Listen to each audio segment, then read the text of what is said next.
tell me why not to start a restaurant.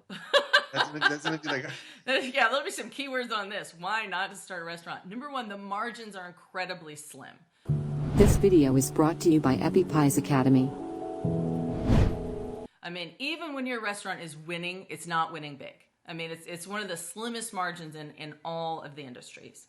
The overhead, the ongoing overhead, the monthly overhead is incredible because you have to have a good location, so you're paying a lot in rent, and you have to have staff. Staff is going to be your biggest expense out the gate anyway.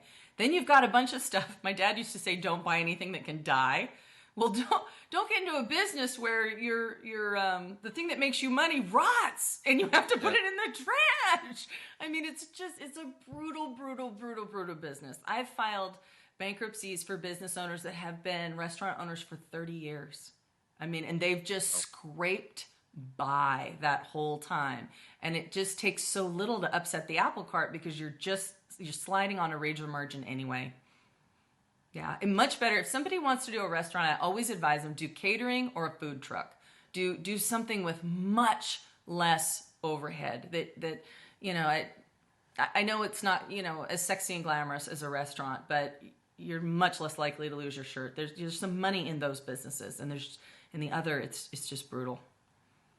yeah, it is really difficult. What if you sell a lot of alcohol? Does that, because I know like they make the margin on the alcohol. Yeah, yeah. So if you have a restaurant which is like basically So open a bar if you want to sell alcohol.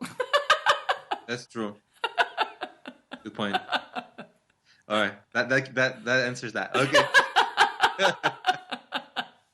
Still high overhead, but not at least it won't rot. Yeah.